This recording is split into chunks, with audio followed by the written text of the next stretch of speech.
Saudações, licença aos meus mais novos, licença aos meus mais velhos. Eu sou Luziana Cavalli aqui do Cine Cafuné e hoje é com muita alegria e uma grande honra que a gente tem um momento de partilha de saberes e uma conversa com o mestre Sica de Oió.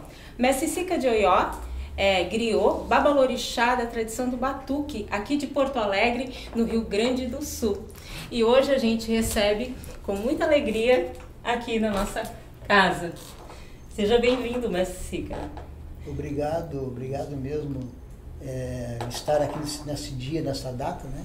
A gente referencia muito sobre a consciência e o próprio batuque faz a consciência, não é? Ele anda na diáspora, o Luziano, ele anda na diáspora desde a África, fugindo dessa intolerância que chamam de religiosa. Mas mais para frente nós vamos conversar o que é essa intolerância religiosa, o que é religiosa, o que vê o próprio Oió, a qual faço parte da nação Oió, né?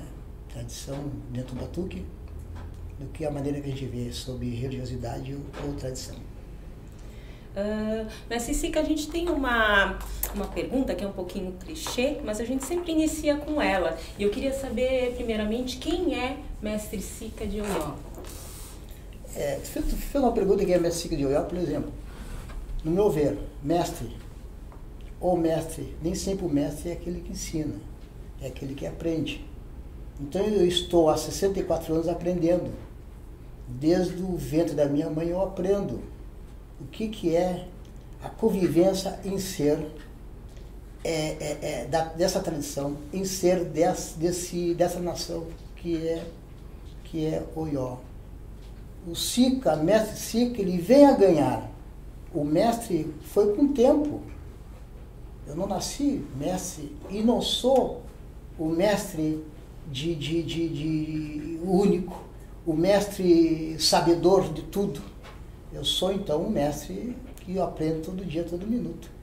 E o que me faz ser esse mestre com maior orgulho é estar hoje, por exemplo, nesse momento contigo. Não é? Tu sabendo de mim. Isso é importante, isso que me fortalece muito mais, Juliano. Eu querer ser cada vez mais, ser um mestre, porque, volto a dizer, o mestre é aquele que está sempre aprendendo. No momento que ele aprende, esse mestre ele pode ir distribuindo e passando da maneira que eu faço. É por isso que eu me vejo mestre. Aqui dizem que eu sou mestre, as pessoas saem em 2008, já me chamam de mestre. Para mim é um prazer. Mas não me leva para arrogância, nem para orgulho, nem para brilho, sabe, o Luziano? Me leva para um aprendiz cada vez mais e me exigindo mais, cada vez mais ainda eu aprender para repassar. Mestre, o senhor poderia comentar um pouquinho para o público que está nos assistindo como é que foi esse teu encontro com a tradição de Oió, né? Para o público até começar a entender o que é a tradição de Oió. A tradição de Oió, chama-se, quando tu coloca a tradição, a gente coloca dentro da própria história África. Tradição quer dizer quem pratica e quem cultua o orixá. Tradição. A gente sai de um diferencial de religiosidade. A gente fica na tradição. E essa tradição, ela vem de origem. Essa tradição, ela vem de raízes. Então, quando eu falo que eu sou de Oió, eu sou Oió de raízes. A minha tataravó, ao qual faço a quinta geração dela, os pais dela vieram de Oió. Na época, e era escravizada. Vieram para Oió. Então, a minha tataravó Donga, que deu toda essa geração que eu faço parte hoje, desde fim do século XIX, que ela nasce, dentro da família de Oió, em Pernambuco, eu dou essa continuação no século XXI. O que é essa continuação? Por isso que eu digo, muitos perguntam se eu sou o Oió puro. Não existe pureza, não existe puro para uma tradição. Existe a sequência de linhagem, obedecendo aquela linhagem e desenvolvendo aquela linhagem de uma forma sem destruir o passado. O que a nossa ancestralidade trouxe e deixou aqui. Então eu convivo trazendo levando o legado que essa Trinidade deixou dentro da geração que chegou até mim, certo? Obedecendo, respeitando o fazer cada vez mais para o melhor, mas sem mudar a tradição. Uma tradição não se muda, uma tradição só se dá sequência. Se a gente mudar uma tradição, é uma coisa mudar o percurso de um rio. É o que eu vejo e é o que eu procuro. Não é poluir, que eu digo, sabe, muitos sabem, eu digo não poluir aquela fonte que eu vejo até o dia de hoje, que é a fonte de Oió. E o Oió que a gente fala é um Oió muito rico, como império, em séculos, até o ponto de ele ser destruído. Terminou aquela tradição de império, mas ainda existe um rei, que é esse rei que basicamente, através de embaixador de cultura, é o que eu dou aquela parceria, estou com aquela parceria com esse rei em questão de seguimento, de fortalecimento de São Oió, nosso Oió. E o senhor então traz para a gente essa continuidade entre África e Brasil, especificamente aqui no Rio Grande do Sul.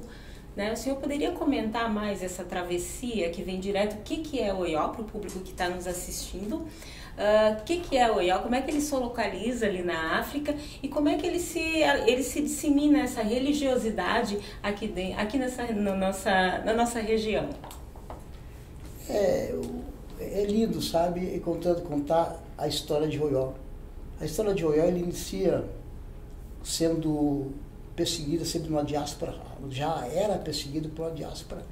Oió, onde é que fica Oió? Só para o público se localizar, sim, mestre? Eu já vou chegar lá para te entender. Tá. Então, no século XVI, os próprios muçulmanos e os próprios cristianismo, não é? Eles descobriram um povo, no século XVI, falando uma língua diferencial. Esse povo é o povo que hoje domina-se aqui no Oió. É um povo hoje que domina-se o Urubá.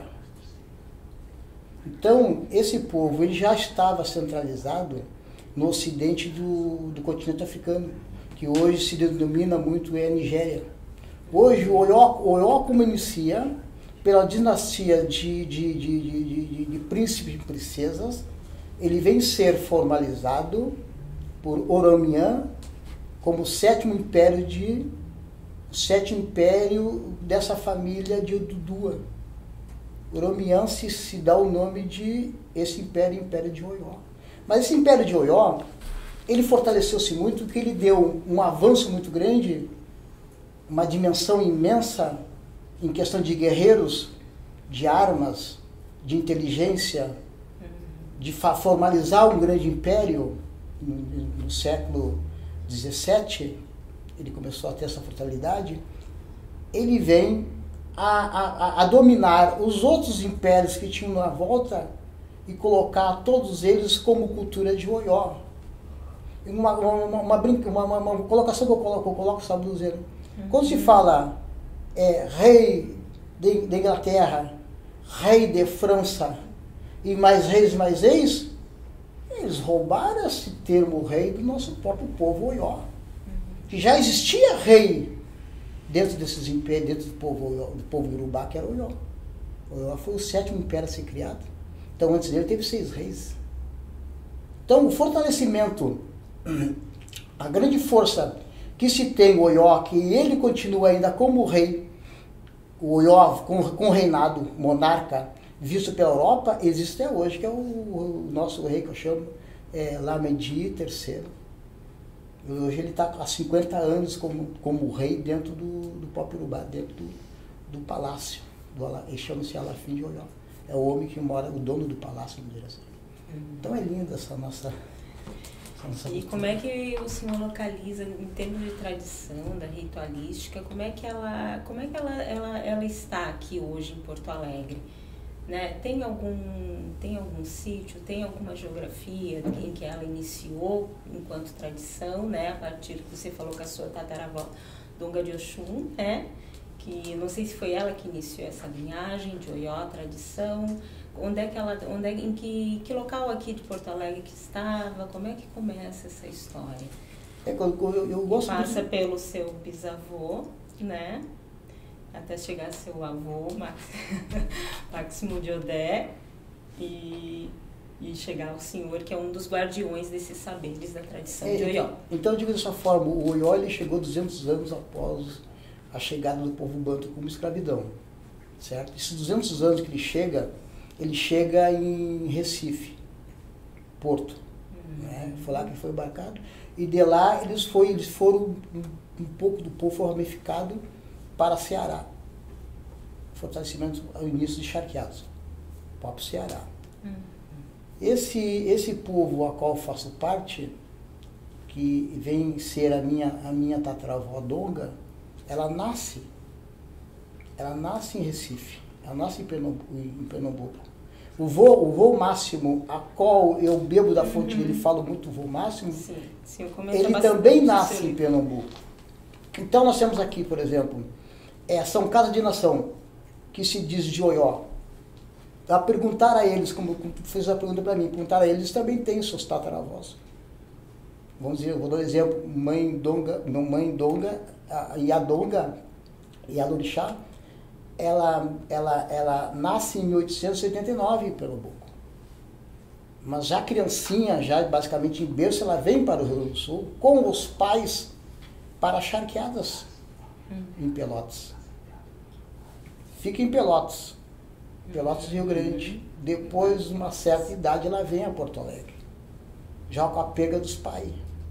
Mas as nossas 3 matriarcas dentro da tradição, já te explico porque eu falo muito tradição.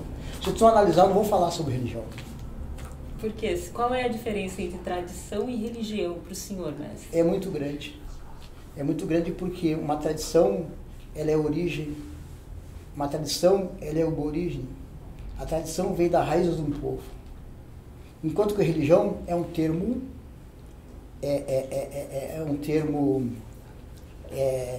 que se diz o quê? Religar, não é? Religião vem do verbo religare, né? Tem Exatamente. o sentido do religar, né? De religação com uma energia matriz, é isso? Né? Exatamente, certo? Religião. Como nós somos de tradição, nós não nos religamos, eu não me religuei ao meu orixá, quando eu falo tradição.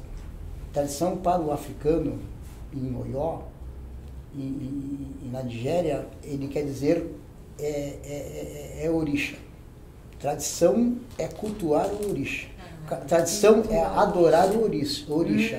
Então, o orixá, eu não sou religado a ele, porque quando eu estou sendo gerado no ventre da minha mãe, ou qualquer ser gerado no ventre da mãe, o orixá já está também aquele processo espiritual junto dentro do ventre da mãe. Ele está ajudando no fortalecimento daquela criança, daquele ser, daquela vida nascer. Mas ao mesmo tempo, ele vai dominar aquela criança. Ele vai receber aquela criança, aquele ser, a vida vai nascer. Entende? Então não é religado. Eu não me religo a nada.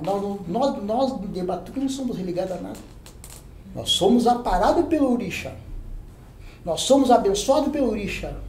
Vamos nos religar como? Se nós já iniciamos no processo dentro da tradição, já lá dentro do próprio ventre da mãe. Enquanto que quem se trata em religião, ele não tem idade para começar na religião.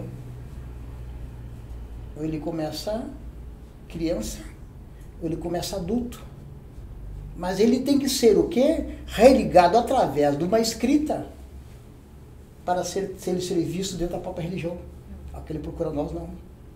Nós, o orixá, ele mesmo nos coloca na mão dele para nós dar sequência de quem é ele, esse orixá. Por isso que se diz assim, tá? O fulano, o orixá dele é Iemoja. O fulano o orixá é Oxum, é Ogum, no meu caso é Oxalá, é Obara, essas coisas assim, sabe? Essas questões, né? Essas coisas não, essas questões que é muito importante para nós. É o tratamento com o orixá, é o seguimento com o orixá. É essa tradição. Essa tradição, então, ela vem dessa noção em que o orixá já nasce com a pessoa.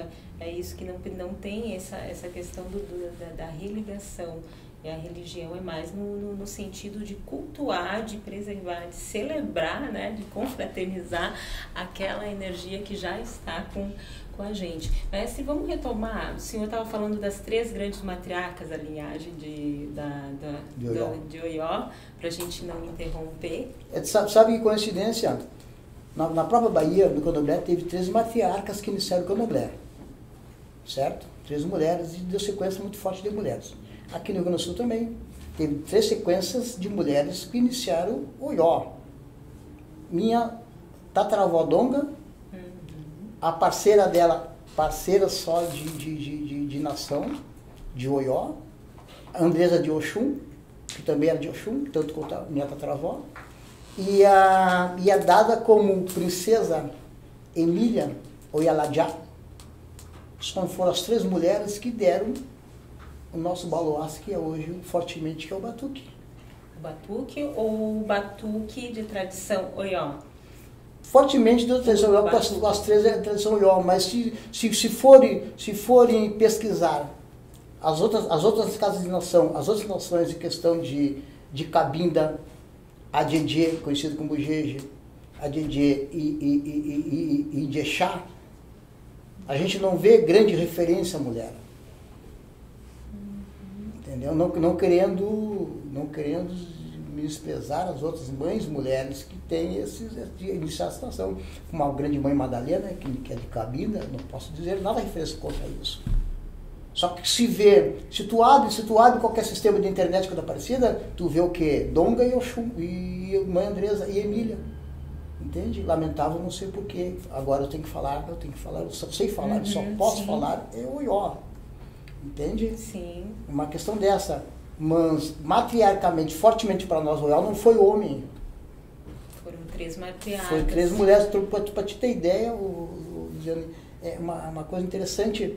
A minha tataravó, ela veio ter um filho só, religioso. Certo? A Donga. Porque ela vem a morrer em 1918 com a gripe espanhola. Aqui no Brasil. Aqui em Porto Alegre já. Aqui em Porto Alegre, ela morre, pega a gripe espanhola aqui em Porto Alegre. Certo? Mas ainda bem que ela iniciou a origem, que também é de Oxum, Antoninho de Oxum, a qual eu chamo como o meu bisavô. Sim. Esse Antoninho de Oxum, ele pega, quando ela morre, ele pega todos os filhos dela, da mãe Donga, e até os carnais que ela teve, 3 ou 4 filhos carnais, e nessa pega, ele também pega o meu avô, Máximo de Odé. Então, a sequência, exatamente, a sequência de Oió da minha linhagem, a gente chama de linhagem, da minha bacia, que é Donga, possa ter outra pessoa que é da linhagem da mãe Emília, da mãe princesa Oialadiá. Pode ter. Ela dizer uma coisa, mas vai dizer da linhagem dela. Ela não pode falar da minha linhagem, como eu também não posso falar da linhagem dela, inteiro, né? Eu ser arrogante, pelo amor de Deus, sabe? Não é esse meu caso. Até no livro falo, eu tive o privilégio de estar, nem que seja um pouquinho, um minutinho, dentro das 3 linhagem dessas 3 mães. A minha eu sou obrigado através do meu avô. Vou máximo da fonte, máximo de Odé, da fonte que eu bebo muito, tá? Mas da mãe Andresa eu também tenho algo, convivi e convivo assim, dá para dizer que eu convivo dentro da bacia, dentro dessa linhagem, fazendo algo por essa linhagem da mãe Andresa. E da mãe Emília, Oialadiá, eu convivi com a filha de Santo mais velho mais filho de Santo da mãe Emília, a Araci de Odé, eu convivi com ela há muitos anos. Então essas bacias, essas 3 matriarcas, eu posso te dizer que eram muito ricas, não posso dizer só que era só puxar o braço do Alçados, que era só a minha linhagem. Essa linhagem era uma riqueza, deixaram uma riqueza, não quero saber, as 3 deixaram. As 3 formaram essa tradição que hoje a gente conhece como Oió, né? Que não é religiosidade, é uma tradição. Mas eu queria perguntar para o senhor agora, é uma coisa muito, a gente que né, que conhece um pouco de percussão, aqui no Rio Grande do Sul existem dois tambores que estão nas casas de religião, não, mentira, dentro das casas de tradição, que são os tambores Ian e os tambores e o Ilu. Eu gostaria que o senhor mencionasse um pouquinho, falasse um pouquinho das especificidades desses tambores, do Ian e do Ilu, aqui pra gente. Sabe que quando se fala nos Ilu, em questão de tambor, quando você agora tocou no Pop Ian, coincidência ou não, uns 2 meses atrás, teve um ritual sobre a entrega do tambor, a tiragem do tambor, da onde tirou ele, um deles foi Ian, de Canoas. Então eu posso dizer que esse Ian em Canoas, ele está considerado como o Ian mais antigo do Rio Grande do Sul. Ele deve ter seus 140 anos, esse Ian. Então eu fui lá nessa casa, autorizada pela mãe do dono dessa casa, pegar esse Ian e levar onde ele está na região hoje. O Ian. Certo? Para mim então é um privilégio falar do Ian. Ian, ele existe em tradição oral, para poucos pensam que não existe. Certo? Casualmente, esse Ian, ele forma o terceiro elemento, instrumento encoraçado, tanto idêntico com o candomblé. Idêntico. E a função do Ian, pelo que eu aprendi, quando eu tive iniciação de tamboreiro com 2 grandes balaostres, na época era o tio Pedro de Iemodia e o tio Ademar do Ogum Ijexá, os 2 Ijexá, tá? O tio Pedro foi basicamente aluno do meu avô, ensinado por eles. O Ian é muito importante no meio dos 2 tambores, porque o Ian, ele que faz o grave. O que me assusta, sabe, me assusta o avanço, descobriram rapidamente o Ian. Teve em 80, o Ian era conhecido só por essas casas destinadas a ter esse Ian, que era a casa de Xangô e casa de Oiá.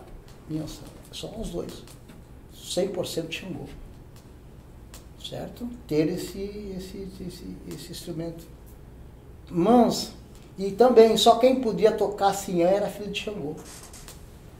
Ou filho de Ansan, vamos dizer assim. Então, Ian, ao meu ver, ensinado por eles, ele que faz o grave do instrumento. Há pouco, um dos grandes mestres, Renato, o que está dizendo? Portanto, sobre a afinação do tambor, eu lembrei disso. Os tambores são afinados. Para o idioma Iorubá, a qual me orgulho de dar o curso, que também sou outro aprendiz do idioma Iorubá, não é, mas dou o curso, é o que? As 3 notas musicais, o Dó e o Ré, Mi, que contém o vocábulo, a técnica, certo? O Ian é o grave. Os 2 tambores são afinados. Um dos 2 com baixo fino, na baixa afinação. Mas quem faz o grave no toque é o Ian. Só que hoje, que eu estou escutando, que eu ouço em festas sendo usado o Ian, ele não está sendo usado, na minha visão, no meu aprendiz, não está sendo usado como é. Então tem irmãos usando o Ian sem saber o que estão usando. Sem saber o que é o Ian, a força que se tem no Ian. Esse Ian que eu falei há pouco, esse de 140 anos, hoje foi colocado, nós colocamos em um lugar, que foi eu que coloquei, ele já estava pronto lá para trabalhar para ele, ele está como divinidade, divinizado esse tambor. Porque o tambor ele tem que ser divinizado. Eu estou com o tambor comigo, com o maior prazer, não peguei, ele veio casualmente comigo, que é o tambor da mãe Andresa, que o vô fez, ele está com 120 a 130 anos esse tambor. Ele está lá, intocável também. Desde 1932 que não se toca esse tambor. Ele ficou... Da mãe Andresa de Oxum, que é uma das 3 matriarcas que fundaram a linhagem da nação Ionós. Às vezes eu posto ele comigo, sabe? A gente vai trazer uma foto desse tambor. Ele, até ele está no livro. Eu coloquei no livro. Mestre, o senhor também é um professor, né, um mestre, difusor do ensino da língua Iorubá aqui em Porto Alegre. Eu pergunto agora para o senhor, né, que é um homem de religião, guardião de saberes, qual que é a função aqui, como é que funciona a questão da educação nas comunidades de terreiro? Né? Como é que se desdobram? Como é que essas crianças, elas são inseridas na comunidade? Como é que elas se formam enquanto indivíduo, enquanto cidadão, dentro de uma comunidade de terreiro? Sabe que para mim não é complicado se falar sobre o idioma. O que se complica é os irmãos entenderem, conhecer uma palavra do idioma Yorubá e saber, botar a interpretação deles que eles sabem falar Yorubá. Não é um idioma comum, tudo bem como dizem, como qualquer um outro idioma, só que ele não é um qualquer idioma. É um idioma muito rico, certo? Então, o Yorubá, dentro de casa de terreiros, está sendo usado através de rezas. Mas essa reza, o idioma Yorubá, ele fica 100% dentro das rezas lá em 80 para trás. Através do Timborel, um grande mestre.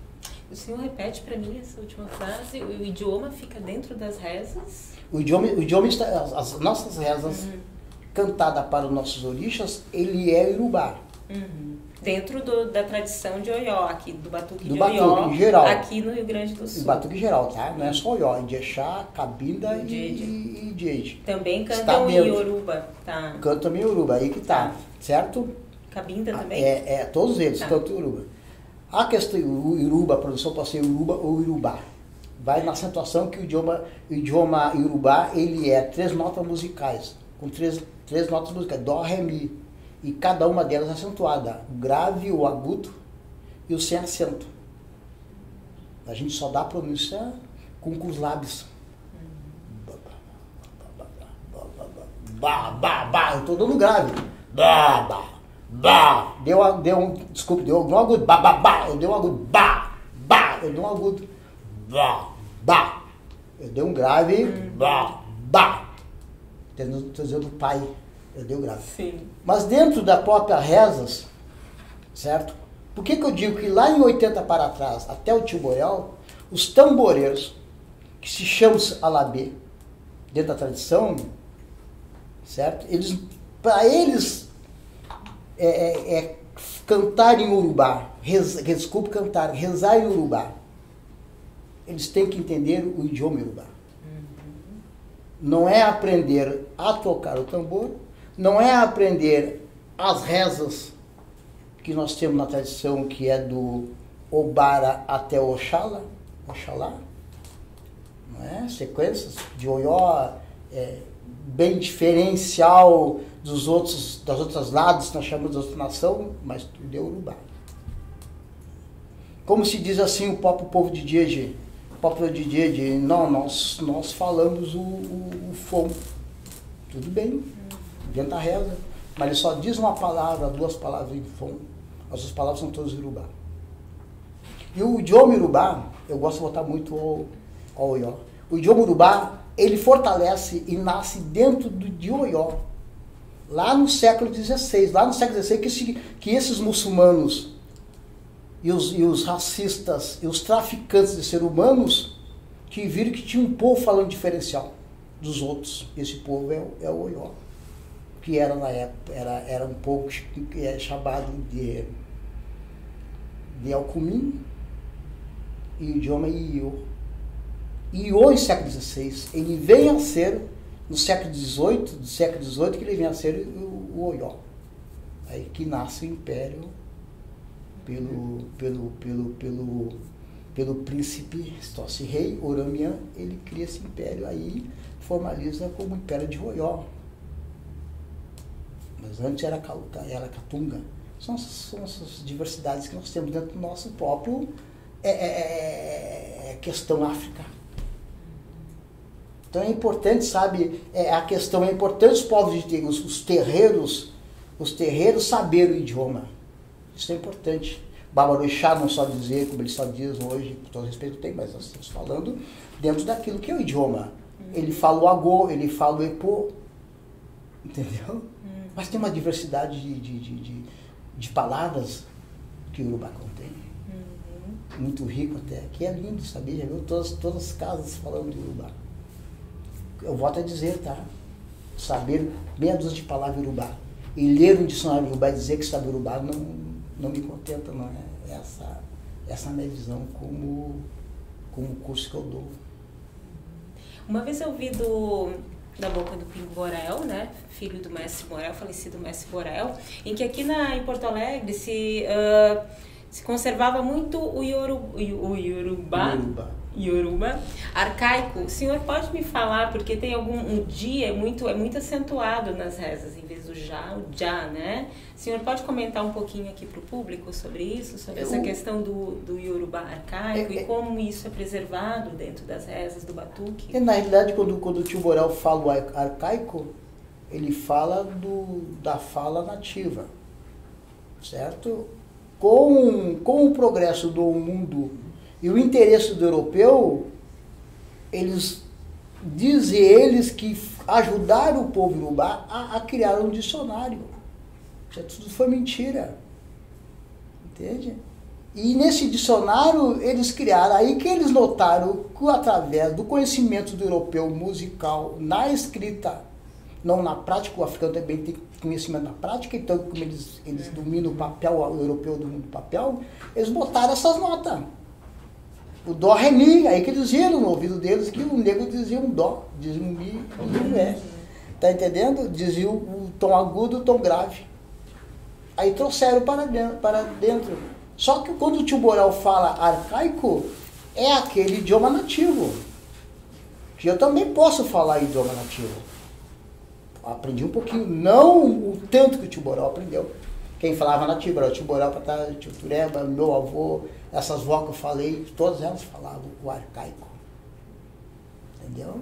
Agora, para eu falar Yorubá, para quem conhece Yorubá, eu tenho que falar esse Yorubá que está sendo usado, que o europeu obrigou-se a usar, que é usar os tons. Até para mim fica difícil, sabe? Se alguém diz, eu falo Yorubá e me dá um tom, me diz uma palavra, e se ele agravar aquela palavra, eu vou imaginar um sentido diferente. Coisa dele, porque esses tons é importante de saber, de conhecer o idioma Yorubá. Porque se eu mudar uma nota, se eu tirar um acento, eu vou dizer algo para ti, numa significação que não era que tu perguntou para mim. Entendeu? Como tu falou já. Eu acho engraçado o Carlinhos Brau, ele fala ajaiô. Um dia eu quero perguntar para ele de quem é esse idioma. Se ele disser que é Yorubá, eu não concordo com ele. Porque o J é pronúncia de adjacente, adjunto, é já. Então ele teria que dizer, se ele diz que é Yorubá, ele teria que dizer ajaiô, não ajaiô. Esse é o Yorubá. O G do Yorubá é gutural. Se eu fosse me chamar, meu nome é Gersi. Acho que tu viu ali, né? Meu nome não é Sica do batizado. Gersi. O africano me chama de Gersi, que o G é gutural. Esse é o nosso idioma Yorubá. Então tu vê que lindo nós temos, o Luziane, para explorar, para as crianças explorar. Por isso que o meu interesse é criança. Eu estou com as crianças, entendeu? Fortemente. Eu dou aula para elas, eu dou para uma casa de religião da Mãe Sandra, na Parada 47, já é para dentro de um terreiro, casa de Chapanã. Tem de já para lá, pelo menos lá, ter tamboreiro e já começar a tirar as rezas. Aí sim, o Yorubá arcaico. Que hoje eles não tiram com o Yorubá arcaico. Eles tiram, eu chamo de Portubá. Portubá. É um Yorubá com português. Muitos não gostam, mas essa é a verdade. E o mestre Sica também, ele é escritor, ele escreveu um livro, né? Mestre Sica, a tradição do batuque aqui no Rio Grande do Sul. Como griot, ele cultiva muita oralidade, mas ele tem essa prática da escrita, né, mestre? Eu queria saber do senhor, como é que o senhor vê essa relação da academia, das pessoas que às vezes estão, né, dentro da universidade ou do espaço que não é o espaço do terreiro, que escrevem sobre a tradição. E o senhor também pode, além, vou puxar o gancho também, comentar como é que surgiu essa inspiração para a escrita desse seu último livro.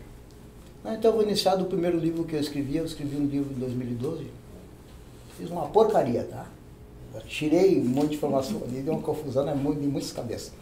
Em 2008, certo? Me preocupou, em 2008 a SMED estava com um trabalho sobre a lei de 10.669, que até hoje não vejo nada dela. Se existe aquilo que eu queria mais, para mim então não é o suficiente. Em 2008 eu fiquei sabendo pela SMED e eu fiz parte desse evento, certo? Saio de lá. E aí eu vim para casa e vi que eu poderia, que eu tinha que botar ele no papel. Foi a porcaria que eu fiz no momento, naquela época, 2012. 2012, que o senhor inicia essa tua prática da escrita, de tentar trazer esse teu saber, que é oral, para dentro para essa plataforma, que é a plataforma da escrita, né? Mas é importante, né, colocar as duas coisas que tu falou faculdade. Eu fico preocupado até hoje com a antropologia. Sim. O que a antropologia faz conosco. A forma que isso nos coloca, a forma que eles colocam olhar que é o olhar de fora, né? É um olhar muito europeu, é o olhar da outra etnia, não é o olhar do nosso negro, nem do conhecimento da tradição. E nem convive na tradição. Todos os antropólogos que eu conheço, nenhum convive, até os antigos. Então, o que eles pegaram? Eles pegaram uma fonte rica, transformaram em livro, dizendo que eles são os conhecedores dessa fonte. E muitos deles, todos eles, nunca chegaram naquela fonte. Se pegaram, foi pela metade. De um mestre dizendo algo para eles que me preocupa. O mestre dizendo aquilo que ele sabe. Mas o limite daquele mestre, como eu disse, não é tudo aquilo. Na nossa tradição não existe. Eu não posso dizer para ti que eu sou um babaruxá, que eu sei tudo, não. Eu sou um aprendiz do babaruxá ainda. Mas posso dizer que eu sou um aprendiz há 50 anos. Eu sou um aprendiz desse babaruxá. De querer ser um babaruxá. Entende? Então, quando ele chega na academia, ele chega distorcido porque muitos antropólogos vão em certas casas, certo? De outra formação, que eu não estou dizendo que eu sou maior sabedor do que eles, não. Mas de outra formação, de outra visão, de outro aprendiz. Nunca tiveram perto do filho de uma ancestralidade. Passaram muitas vezes longe e dão aquela informação para aquele antropólogo. Ele sai correndo, aquele antropólogo, bate, como tem que bater coisa mais rápida hoje. Eu escrevi um livro em 6, 7 meses no computador, esse aí foi 6, 7 meses, tá entendendo? Então, quanto tempo eu levo um desse poder? Manda para a gráfica da forma dele, ele mesmo corrige, manda para a gráfica, esse é o batuque. É o que se faz muito antropólogo, que é antropólogo antigo. Então, antropólogo, se for ver o trabalho de muitos antropólogos, vai ver a bárbara que eles colocam, da minha visão, do meu conhecimento, porque eles não convivem na tradição. Eles nunca viveram no terreno. Eles não nasceram no terreno. Eles não nasceram para o orixá. Entendeu? Isso aí me preocupa. Então vem me preocupar desde 2008, lá quando a SMED faz a Cosmovisão. A SMED faz. Foi aí que eu fui lá para dentro para ter esse curso. No segundo dia eu virei pedido da Adriana Santos, que era a cuidadora da época, lá na SMED. Eu virei observador dos palestrantes, me preocupou porque eles queriam vender o material deles para dentro, para botar dentro da lei. Então esse trabalho, que eram 4, só tinha um, tinha 2. O José Carlos Anjo, estava com antropólogo, nem mencionou sobre isso. Foi pelo contrário, ele pauleou muitos colegas, até antropólogos que ele pauleia até hoje, né? Um grande homem, doutor. É meu parceiro 100%, até no próximo, tu sabe que a gente está programando. Está entendendo? Está entendendo, Luziane? Então o que me preocupa é a faculdade, sim. A antropologia, a faculdade, como ela aborda essas questões relativas à tradição. E escritores, sabe, os escritores de outra etnia, certo? Que escrevem como querem, porque eles não têm interesse. Eles têm interesse de ganhar dinheiro em cima daqueles fazem. Ou se dizer assim, não, eu sou o conhecedor de batuque. O conhecedor de batuque tem um monte. Eu não sou o conhecedor de batuque. Eu sou um aprendiz do que é o batuque. E na realidade, falar em batuque, a coisa que eu mais gosto de bater, batuque não é a denominação Urubá. Batuque nunca foi dito pelo meu avô. Batuque nunca foi dito pela minha mãe. Eles diziam, nós somos de nação Oió.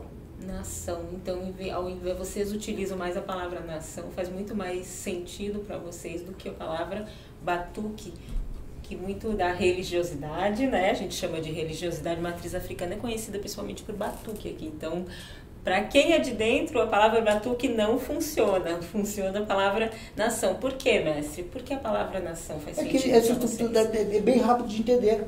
Se eles vieram de lá, com uma formação imperial, os escravizados já vieram com formação imperial e vieram muitos rainhas ou filhos e reis. Já que eles vêm com essa formação imperial, eles não tiram os taxas da cabeça como império. Eles são uma nação. Até hoje na África, no Ocidente, até hoje na Nigéria, chamam de nação.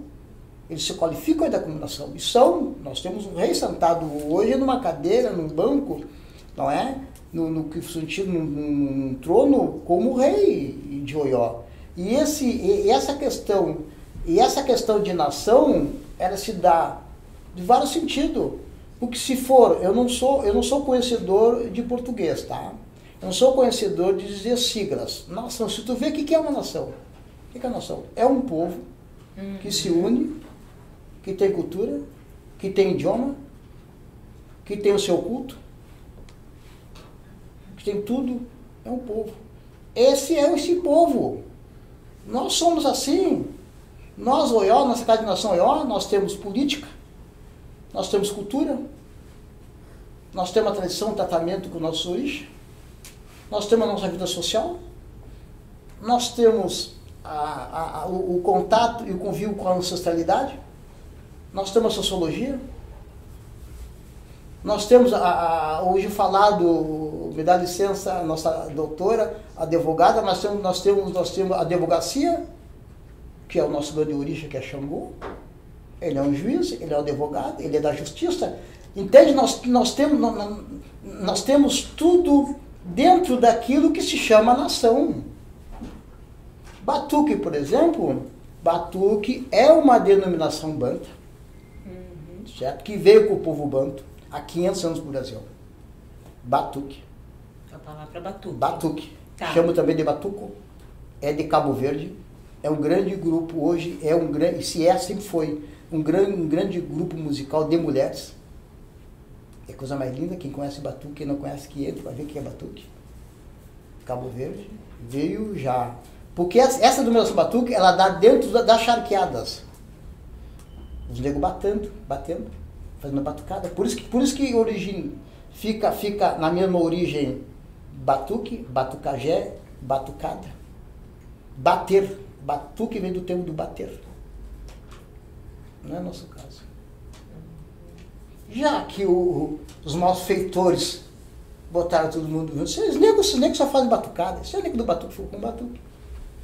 Daquela casa que está lá de nação, não é que não é de nação, que nós somos aqueles países. Olha a interpretação da ignorância de quem não sabia desse tratamento que é nosso. Povo Oió. Nação.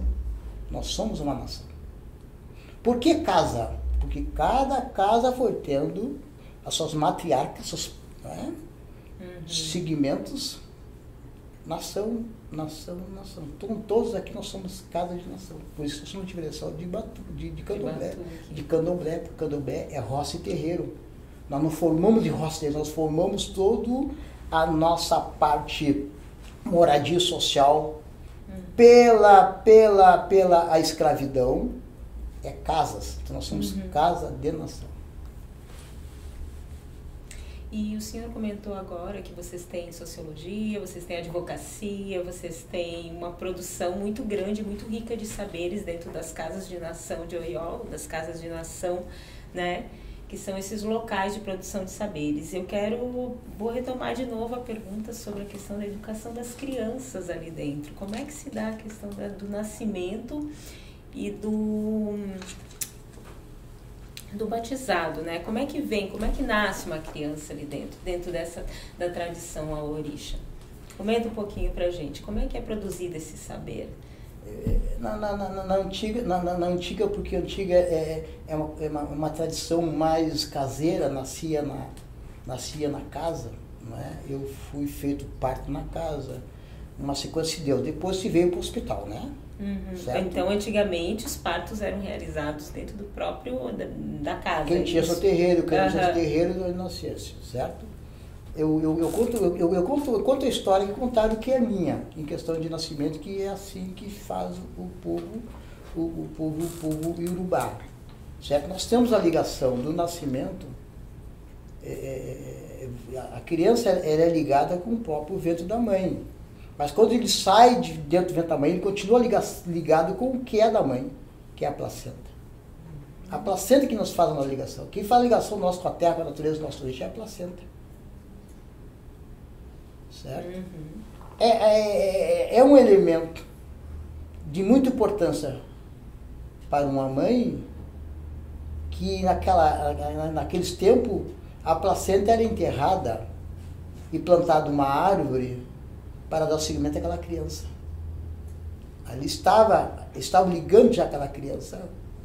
Desculpa que eu falei ligando de novo, né? Ligando do ligar, tá? Me perdoe essa palavra. Uhum. Mas eles estavam o quê? Plantando a placenta para a criança já estar em direção com a terra, a natureza, com o próprio Orum. Porque eu falei aqui em Deus, mas Deus não é a palavra Urubá. A palavra Urubá é Olorum. Diferente, quem quer saber, quem quer entender o que é Deus, nós chamamos de Olorum. Essa palavra Urubá, ao Pai Supremo, ao Criador.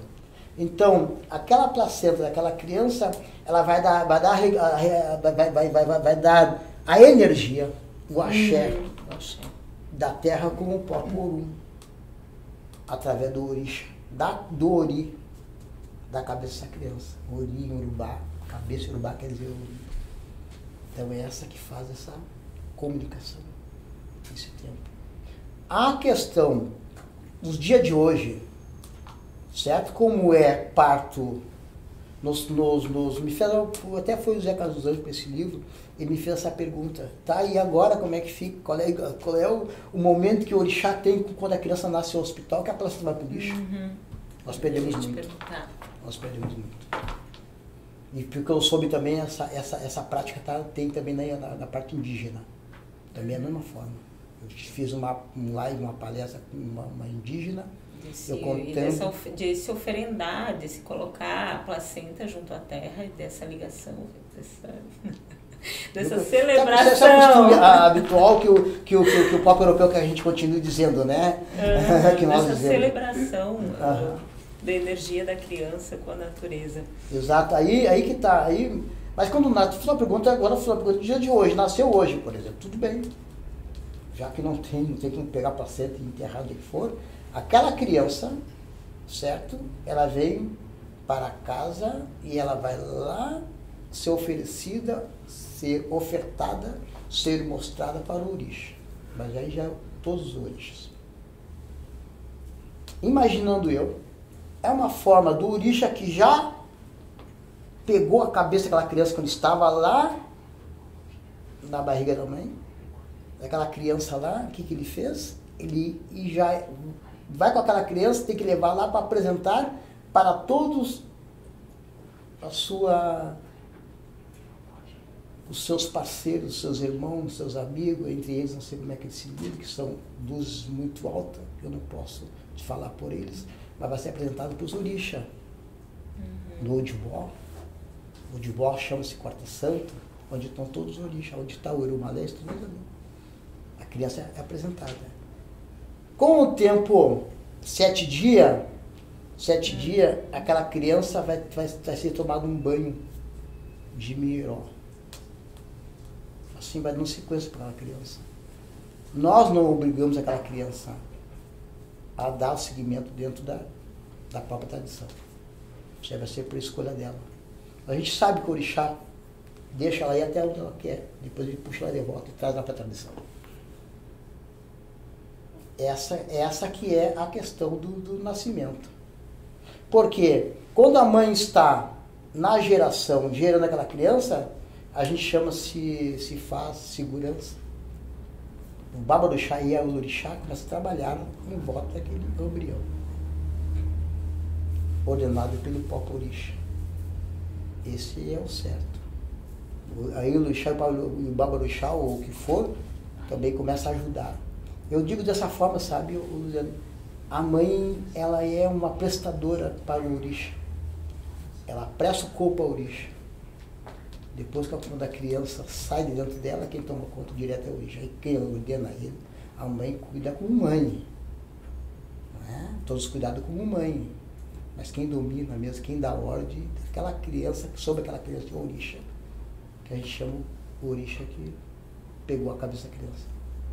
Essas são sequências, cada um tem isso. Eu não vou entrar nesses detalhes, cabeça, corpo, isso aí é outro departamento. Nós não estamos aqui para isso. Não estamos aqui. Não é esse o momento, né? Nós estamos aqui estou me entrevistando casualmente, há poucos dias do dia dos finados, né? Isso. Isso. Então eu falo dessa forma. O orixá, ele nos apara no nascimento e nos abandona na morte. Mas com tristeza, certo? Com pesar. Ele tem ficado, por exemplo, comigo, que eu quero ficar, eu sempre digo uma coisa, eu quero ficar até os meus 100 e poucos anos de idade. Eu sou dessa pessoa meio egoísta.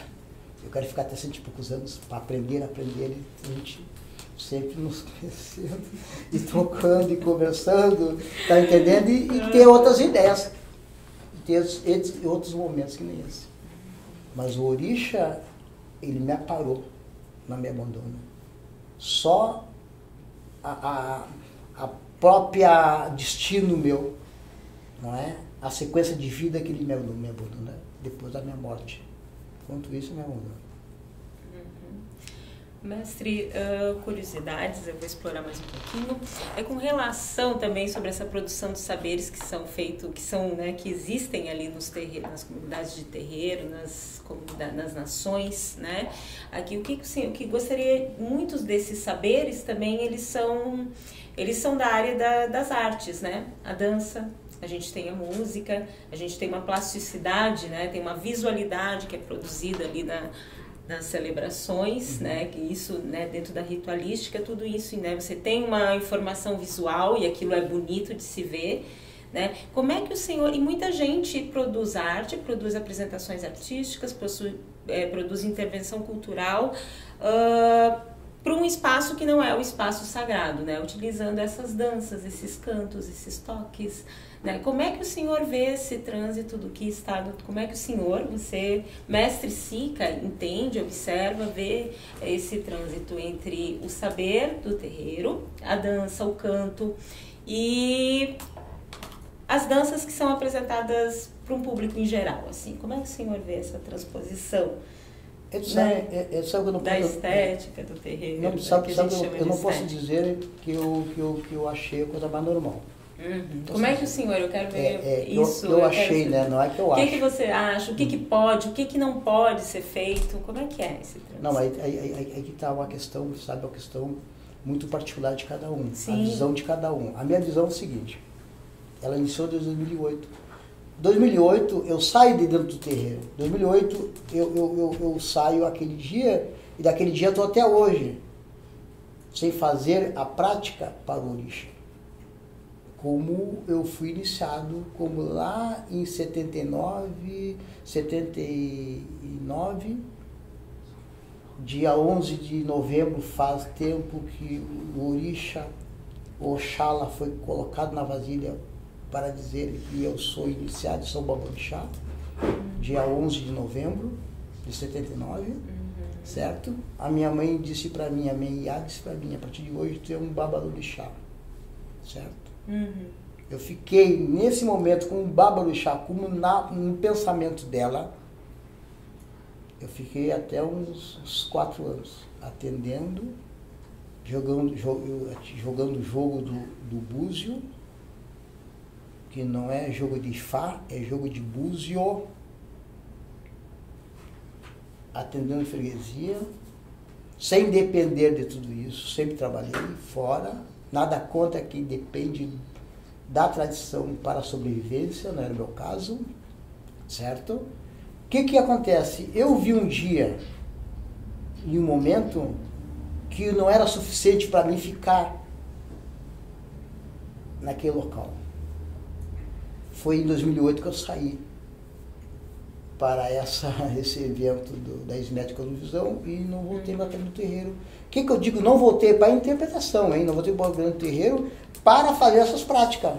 Para iniciar filho de santo, como chama, a palavra é filho de santo, para iniciar, a palavra errada que é santo, o nosso orixá não é santo, para iniciar filhos, entendeu? Para atender pessoas, prática, eu não quis fazer isso. Eu achei muito importante fazer o que eu estou fazendo hoje. E estar preocupado, continuo preocupado com o Djoma Urubá dentro do toque do tambor, dentro da reza tirada pelo tamboreiro, que eu não chamo Alabê, é tamboreiro, até a denominação Alabê é uma denominação detrupada, perigosa na pronúncia. Não é Alabê, certo? É Ogã. Ogã Ilu é o tocador. Ogã Gilba é o tocador, é o mestre dos tamboreiros. Ogã Lu é o mestre dos tamboreiros. Tudo faz parte do idioma. Então me preocupou muito isso. E saber que eu estava com aquilo guardado e me repassaram com a ancestralidade muita coisa, que eu me orgulho de saber disso. Isso eu me orgulho. Tio Borel foi um, tio Tureba, a mãe Araci que estudei há pouco, certo? Não tive contato direto com o meu avô. Eu sou de dizer a verdade, a realidade, vivo na realidade. Mas tive contato direto com quem aprendeu com o meu avô. Isso para mim foi o mais importante. E quem aprendeu com o meu avô não foi um, foi mais de meia dúzia. Então cada um me disse algo do meu avô. Entendesse? Se eu tivesse passado meu avô hoje, eu tinha que estar com 100 anos. Meu avô teria hoje 130 anos. Está entendendo? Eu tenho 60, eu não posso dizer para ti que eu ouvi o meu... Não, o tio Borel ouviu o meu avô quando tinha 11 anos. E o tio Borel é 30 anos mais velho do que eu. Se tivesse visto o avô, o tio Borel estaria com 40 anos mais velho do que eu. O tio Borel estaria mais velho do que eu. Então o tio Borel sim, mas o tio Borel acompanhou o meu avô quando o tio Borel tinha 11 anos. Ele viu o meu avô na casa da mãe Andresa, que era a mãe de santo do tio Borel, que iniciou o tio Borel. Então, o que me preocupou, o que me preocupa até o dia de hoje, é a nossa cultura, a nossa tradição, ela ser colocada de uma forma, de várias formas, como ela está sendo colocada em várias pessoas. Uns nas escritas, uns nas falas, uns nas rezas. É isso, tem que ser feito isso é dito isso. Eles dizem isso, mas lá atrás não diziam isso. Então a nossa tradição que me preocupa, nós estamos agora na semana da consciência, a nossa tradição que me preocupa é o desvio dela imoral. É o desvio, a conduta que está sendo ela errada. Aí eu posso dizer que é errado daquilo que veio lá atrás. Certo? Não posso dizer que eu estou certo. E não posso dizer para ti que eu certo. Eu estou dizendo que é incorreto. A maneira que estão conduzindo a nossa própria tradição. Isso chama-se batuque. Tão linda que é. Entende? Se não fosse linda a nossa tradição, ela não preocupava tanto a diáspora. A perseguição dos religiosos quanto a nossa tradição. A perseguição sobre os religiosos com a nossa tradição é que nós nunca aceitamos ser de religião. Essa é uma das grandes, mais fortes diáspora que aconteceu. Então isso que me preocupa até o dia de hoje. Entende? Por isso que eu bato muito. Tenha cuidado quando se fala de idioma urubá. Porque o idioma urubá, ele está, queira ou não queira, ele está dentro da tradição. O próprio orixá chamado, que chama-se de orixá, é um idioma urubá. O próprio baba é um idioma urubá. O próprio Oxum é idioma urubá. Iemonjá, pode ver, eu não disse Iemanjá. Iemanjá é coisa de brasileiro, coisa de urubá, de povo africano, e Iemonjá. Entende? Então, nós temos muito a passar, sim. E esse passar, eu acho que um pouquinho, nem que seja um pouquinho, sou eu. Desse legado que eu aprendi, não levar para o caixão, não levar comigo. Esse egoísmo, tem muitos aí, tem muitas coisas aí que eu não sei de onde eles vão levar tudo aquilo que tem. Entendeu como é que é? Então, essa aqui é a minha pretensão. Agora voltar de novo à tradição, para não ficar mal interpretado aqui, certo? A semana passada eu ajudei a corear, ajudei num sacro, que outra palavra que eu acho errada é sacrifício. Nós não fizemos sacrifício, nós fizemos sacro para o sagrado. Quem faz sacrifício é europeu com guerra. Quem fez sacrifício foi matar a nossa ancestralidade vindo dentro dos navios. Aquilo ali foi sacrifício dos seres humanos. Nós não fizemos sacrifício do ser humano. Nós fizemos sacro para o sagrado, com animais, para alimentar o povo.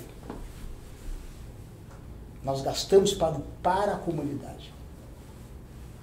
Entende? Então eu faço isso hoje. Então, quando me telefono, me chamo os amigos, me convido, se eu posso participar para o dia do sacro, um dia anterior da festa, eu vou para lá, ajudo, tento ter um limite lá, quem manda é o Balu Xaíla, que me convida, eu sou coreador. Coreador é aquele que, depende o cabrito, o que for, o bode, a ovelha, e tirar o couro, o alimento do couro. Como o mestre Renato sabe o que é a importância de um couro, ele anda apavorado, tá ali o couro, tu não queira saber, tá entendendo? Mas tem que ser sair de lá. Eu faço parte, eu faço coreamento.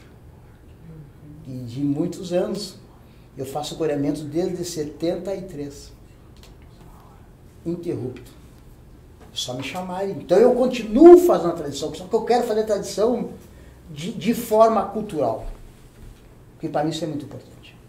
Enquanto o outro elemento lá, através da escrita, do papel, que recebe tudo, a caneta recebe tudo, nós fizemos na oralidade e na mente. Entende? Mas nós fizemos o quê? O sacro para o sagrado. Quem tem santo é a igreja. Nós temos o orixá. Nós não temos santo. Ok. Mestre, agora conversando mais um pouquinho, já que o senhor, né, se coloca como esse difusor e quer viver bastante tempo para poder contribuir, né, com a difusão desses saberes que são gerados no terreiro, projetos futuros, mestre?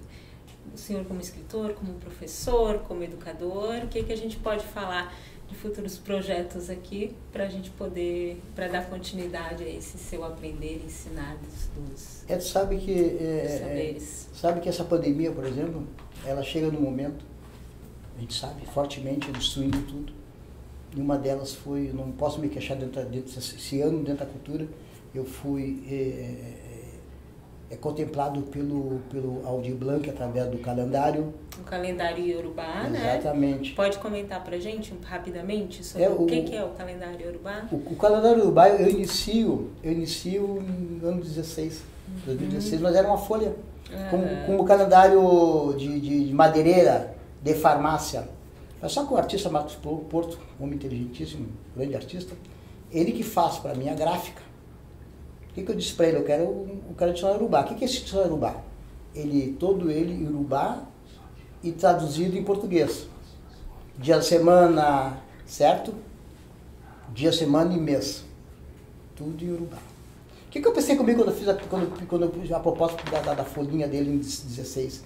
É que fosse parar na casa dos religiosos, certo? Um dos maiores meio de querer passar o idioma, ensinar o idioma, é eles botar lá na cozinha deles e começar a ler o idioma Iorubá e ver o dia, para eles começar a falar o idioma. Essa aqui é um dos projetos.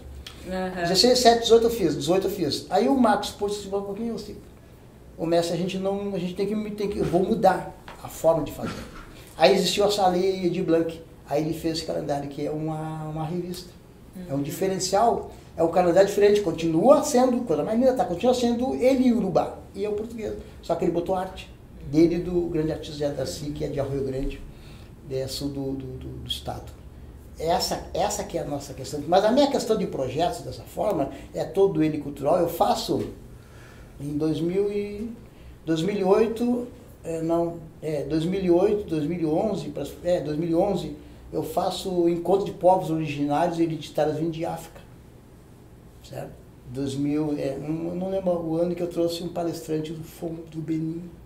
Ele veio. Minha parceria nesse projeto é URGS. Tem que falar URGS porque ele é funcionário através do professor Jair Macedo do José Carlos Anjos. Aí eles já colocam, tem que colocar. Tudo bem, são parcerias, fortíssima. Então trago, esse é um dos projetos.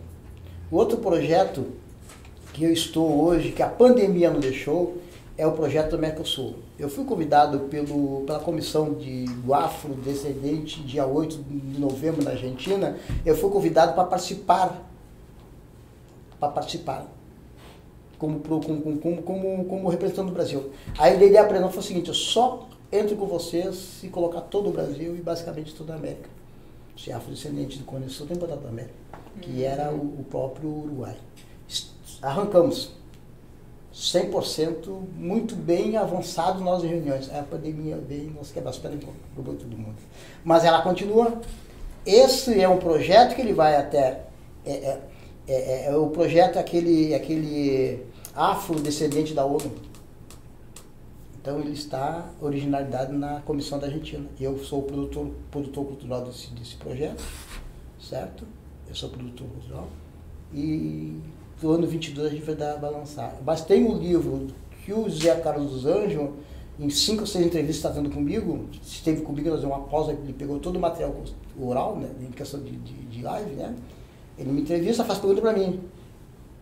Agora sim, esse livro aí, por exemplo, ele é só independente meu, mas o outro livro é parceria com o José Carlos dos Anjos. Como ele é antropólogo, sociólogo e antropólogo, ele quer levar esse livro, quer levar para dentro da academia, uma antropologia.